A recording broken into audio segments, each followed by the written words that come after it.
Next on Sisterhood of the Second Act. More than 500,000 people were reported missing in 2022. 39% of those were minorities. And while not every case gets media attention, minorities were given far less attention than their white counterparts. Two women set out 15 years ago to help their community bring their missing home. Derrica and Natalie Wilson started the Black and Missing Foundation. You may have seen them on the 2021 award-winning HBO docu-series Black and Missing. Now they're following up that series with a podcast, Untold Stories, Black and Missing. And listeners and viewers in Southwest and Central Virginia may recognize the podcast host, former WDBJ anchor reporter, Joy Sutton. We'll meet these women on this edition of Sisterhood of the Second Act right after this. In Bedford County, Virginia, discover local wineries, breweries, cideries, and even a meadery. Each venue has its own unique vibe. Enjoy fun and games, or relax on a spacious deck with mountain views. Download the Bottled in Bedford Craft Beverage Trail map and sample happiness in every pour. Get your map at bottledinbedford.com.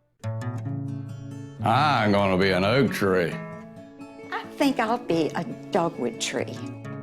My kids said they'd be looking for a thorny tree from me. With Evergreen, you can be a tree. Our biodegradable urn combines your ashes, natural soil additives, and a native tree of your choice. Be a tree and grow for tomorrow. I want to be a tree. Learn more at evergreenmemorialtrust.com. Now from the Fox Radio Roanoke studios, this is Sisterhood of the Second Act. Welcome to Sisterhood of the Second Act. I'm Denise Allen Membrano. More than 214,000 persons of color went missing in 2022. Of that number, 153,000 were under the age of 18. You never hear about most of them. The Black and Missing Foundation is working to change that through their work with families of the missing, the media, law enforcement, and now their podcast, Untold Stories, Black and Missing. Joining us now from the Washington, D.C. area, co-founder of Black and Missing, Derrica Wilson, and from Nashville, podcast host, Joy Sutton. I am so excited to introduce you all to these women. I started working with them a few months ago, and I want to thank Derrica Wilson and Joy Sutton for joining us today. Thank you both for being here. Thank you for having us. And Denise, it's always good to see a familiar face. So you and I go way back. Yes, we do. Let's not talk about how far back. Well, Derrica, let's just jump right in. You and Natalie Wilson started the Black and Missing Foundation. So what prompted you all to start this organization? Well, Denise, the inspiration behind the Black and Missing Foundation is a young woman by the name of Tamika Houston. She went missing from my hometown of Spartanburg, South Carolina. And about a year later, Natalie Holloway went missing. Now, what's interesting about Tamika's case, her aunt worked as a professional in the media industry, and she still struggled to garner mainstream media coverage for her niece's disappearance. And when Natalie Holloway went missing, she was dominating local and national news.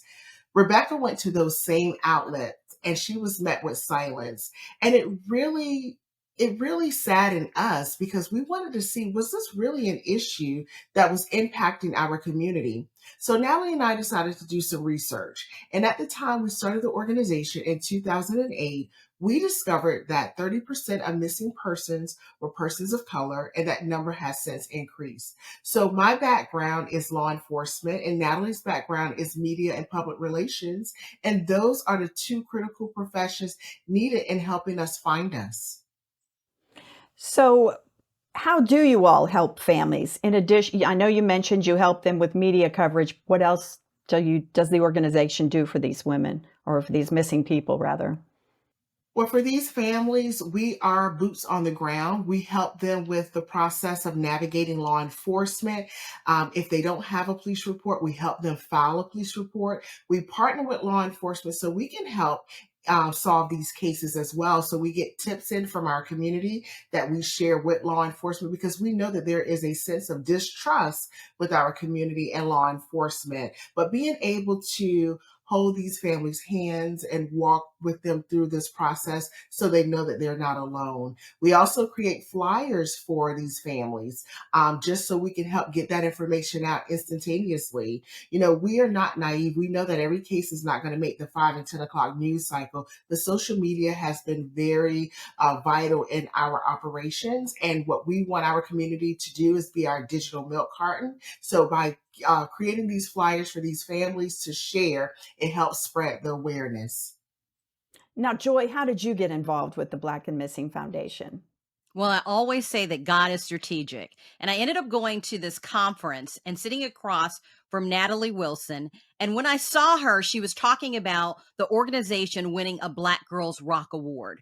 And I was so impressed with what they were doing. I said, I can help you. What do you need? You know, I'm in media. I was in public relations. I had, experience as a journalist. And from there, the relationship just blossomed. And then I met Derrica, and I'm like, how did I get to be in the room with these two powerhouse women who took a vision from their living rooms to literally The View and, many different places of media outlets across the country. And I said, how can I help? How can I be a part? And it started from there, from working with them on their 5K race to now hosting their podcast. So I've just been so blessed to see what they've been able to do. And it shows the power, what can happen when two women or two people or any person thinks about something that they want to do and says, I'm going to do it, and they can make a difference. And they have proven that. Now, people in the Roanoke-Lynchburg area are probably saying, Joy Sutton, that sounds familiar. So they from WDBJ7. So in addition to this, you also have other duties outside of that. What are you doing now for all the folks around here who might be listening and remember you?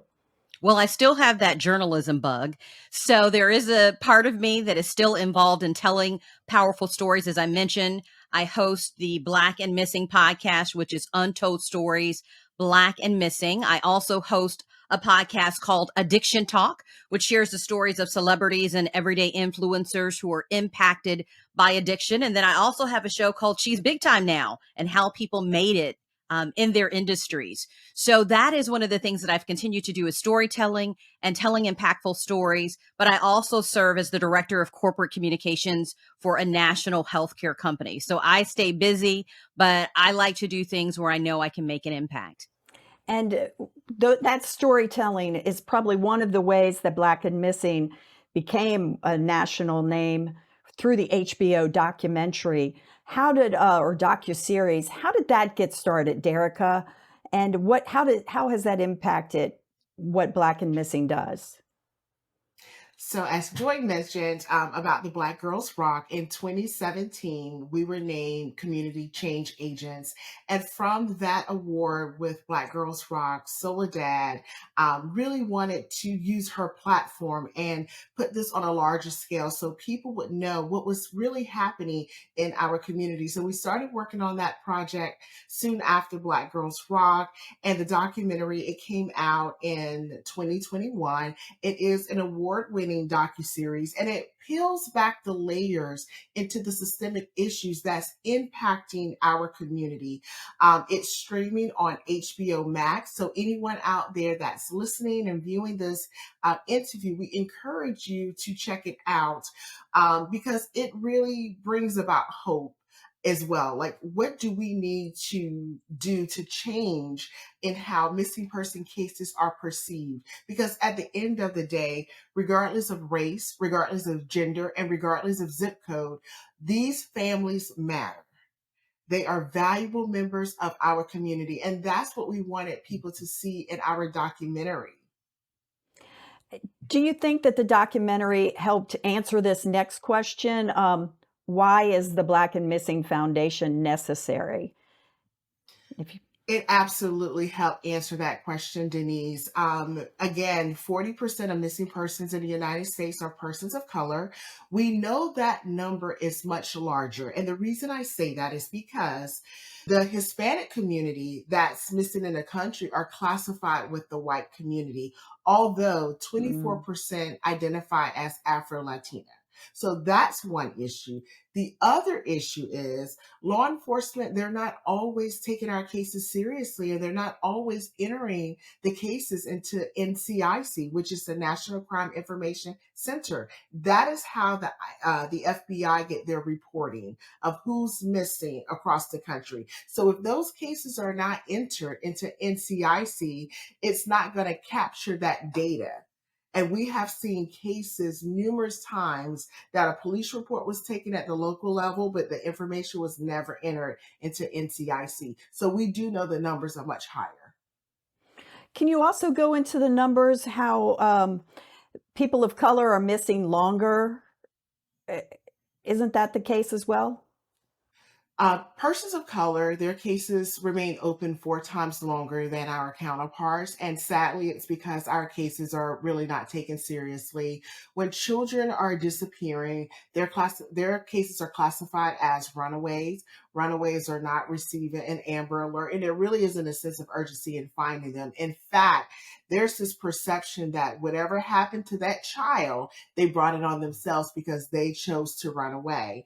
And when it comes to our adults, their cases are often criminalized. And it really, again, isn't a sense of urgency in finding them. So those resources are simply not there, which is one of the reasons why they stay open. And I want to add also, there was research that was recently conducted by the Urban Institute, and they interviewed traffickers, and traffickers admitted to targeting Black girls and women for 2 reasons. Reason number 1, they said that they knew that law enforcement would not look for them. And reason number 2, that if they were caught, they would get less jail time than if they targeted a white woman or a white child. That's amazing. I think that would shock many people when they hear that or see that. So how do you as an organization combat that? As Joy mentioned, storytelling is so important, and we are in the driver's seat of our organization and how these stories should be told. We want society to see that these are mothers and fathers, their sisters and brothers, their sons and daughters, and it doesn't matter who they are. When a family is experiencing a missing loved one, their heart bleeds the same way. And just think about not knowing if your loved one is hungry, if they're sick, if they're being mistreated, if they're going to walk through the front door again. So that is why we have to rally around these families and let everyone know in society that they matter. Now, you all have been doing this for 15 years, and I've just been working with you all for, I don't know, 6 to 8 months. This is emotional stuff. How do you and Natalie and now Joy continue to do this type of work for, decades? Because it's so necessary, but it also is emotionally draining. It is, Denise, but what I will say to you is that this is bigger than us. We're simply being obedient. We're on assignment. This is our purpose. And I'm from the South, as I mentioned earlier during the interview. I'm from South Carolina. I grew up in church. I am deeply rooted into my faith. I love to listen to my gospel music because, it's hard. It's hard work. But I know that there's a calling on my life, and I know that I was chosen, and I'm just fulfilling the assignment. And I know Natalie will say the same thing.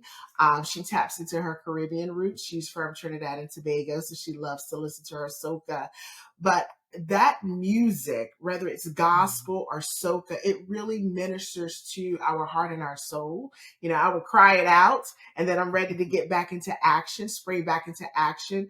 But I would be remiss if I didn't say that it wasn't taxing. We've also been able to just set boundaries, because if we're not good to ourselves, we can't simply help these other families. So I've learned over the past 15 years to recognize when I need to just pause for a second and take a step back. Because these cases, there are no two cases that are the same, and some really impact me greatly. And I know even as a police officer, they tell us not to wear our feelings on our sleeve. But again, these cases have an impact on us, and it's okay because we're human. But just learning to just take a moment. Okay, well, we're going to take a break right now, but we are going to continue this discussion. And when we come back, we're going to talk about the new podcast, Untold Stories, Black and Missing. And while it shines a light on missing person cases, it also educates the public on serious things happening out in the community like sex trafficking and online predators. Stay with us. I'm going to be an oak tree. I think I'll be a dogwood tree. My kids say they be looking for a thorny tree from me. With Evergreen, you can be a tree. Our biodegradable urn combines your ashes, natural soil additives, and a native tree of your choice. Be a tree and grow for tomorrow. I want to be a tree. Learn more at evergreenmemorialtrust.com. In Bedford County, Virginia, discover local wineries, breweries, cideries, and even a meadery. Each venue has its own unique vibe. Enjoy fun and games, or relax on a spacious deck with mountain views. Download the Bottled in Bedford Craft Beverage Trail map and sample happiness in every pour. Get your map at bottledinbedford.com. Once again from the Fox Radio Roanoke Studios, Sisterhood of the Second Act.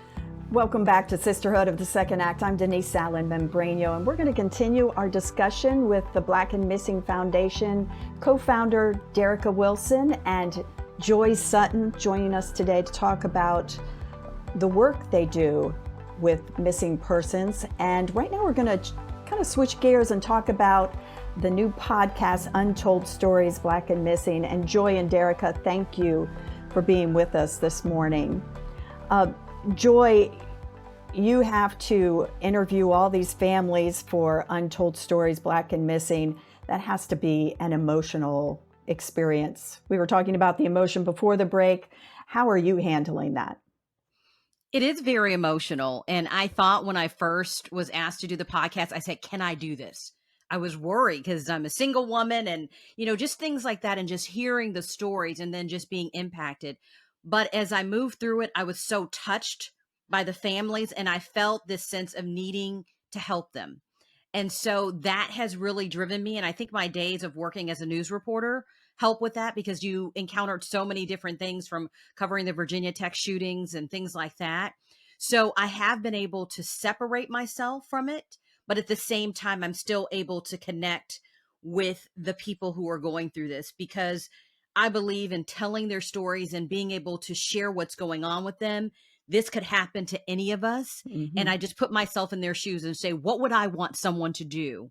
We can't turn a blind eye, and somebody has to do the work. And I, commend Natalie and Derrica, because they're really in the trenches. Right. I'm kind of on the peripheral hearing some of these stories, but they're hearing it day in and day out. But I think what it goes back to, what Derrica said, is when you're focused on making it not about you and about what you're doing, that helps me to be able to process it. And I talk about it too with my family. I've even shared the podcast with my nieces and nephews because they're young. And I'm like, you have to listen to this. Like, I literally have had them subscribing and listening as young, and they're 9 and 13 years old. So that has been really instrumental. So it's just a process. And sometimes you don't even know what's impacting you. But I try to stay focused on the mission and the work that I do. And like Derrica said, when God has called you to do something, I don't think it's by happenstance that I ended up being connected to this. So I know that I've been equipped with everything that I need to be able to help further the mission. Now, Derrica, how do you choose the cases that we cover in Untold Stories? Well, we have an influx of cases in our database, and it's important for us to really shine a light on some of these cases that people are just not aware of. I think about one of our cases, Eotis Harris. With his case, there was not one single news outlet in his jurisdiction that even covered his story. And it's important to raise awareness and bring these stories to the forefront because, number one, it puts pressure on law enforcement to dedicate more resources to the case. And then number two, it alerts the public. There are people in our community that want to help solve these cases, but they simply can't if they're not aware of it. So we take a look at what we have in our database and, we want to be able to highlight, especially if the families are willing to participate and tell the stories of their missing loved ones. Now, as Joy mentioned, she shares this with her nieces and nephews. I share it as well because the topics like online predators and sex trafficking, I don't think people realize how prevalent it is. You mentioned a startling statistic. Tell our listeners and viewers how many online predators there are and where you got this statistic. Every single day, there are 500,000 active predators online trying to lure children in, according to the FBI. That's every single day, 500,000. And where are they finding their targets, the people they're targeting? They're targeting children on these social media apps. They're targeting them in these chat rooms. So any social media app that has a chat feature, the gaming system. I know a lot of parents, their children play Roblox, which is a free game online, and it has a chat feature. And sadly, we've had a lot of cases where predators have actually lured children using that chat feature on Roblox. Now, I hope you all produce this podcast. And as we've gone through this season, what has surprised you? Let's start with you, Joy. Have there been any facts that we've uncovered that have surprised you through the course of this? I think what's so surprising is that even though we hear more about children, that it's not just children, it's adults. And I know on one of the episodes, we interviewed a victim of sex trafficking, and she's encountered women as old as 54 and also men and boys. And so I think there's this stereotype in our minds about who is going to be a victim. And we think it could never happen to me or it could never happen in my community. And I think what has happened for me is it's a wake-up call. And I think that's what we really hope people will get from listening to the podcast, that this can happen to anyone. There are people that even scope you out. You're in a store shopping at Macy's or Belk, and they have somebody in the store watching you. And then there may be someone outside. There's lookers and spotters, and they're putting air tags on people's cars and following them. And you go, what? This is happening in our backyard? So for me, it was definitely a wake-up call that this could happen to any of us, and we have to be aware. And that's why it was so important for me to share it with my nieces and nephews. They are on Roblox, right? So I'm saying, hey, y'all. And one time I was on there with them and a stranger came in. They were in there and I was like, who is that? And it was an adult. So I'm realizing this happened. And so it just has made me more aware. And I think getting that awareness out there that you are not immune. I don't care your zip code, your demographic, where you come from. This can happen to anyone. Right. And Derrica, how about you? I know that you deal with this all the time and for the more than a decade, but has doing the podcast brought anything to light to you that you didn't have before? Well, there's no cases that are surprising, Denise. I mean, as Joy mentioned, we're in the trenches. But what I will say, in one of our episodes, Kyla Flag, it shows the impact of community. It shows the impact of bringing hope to these families. She was a child that was targeted, that was preyed upon, that was trafficked. And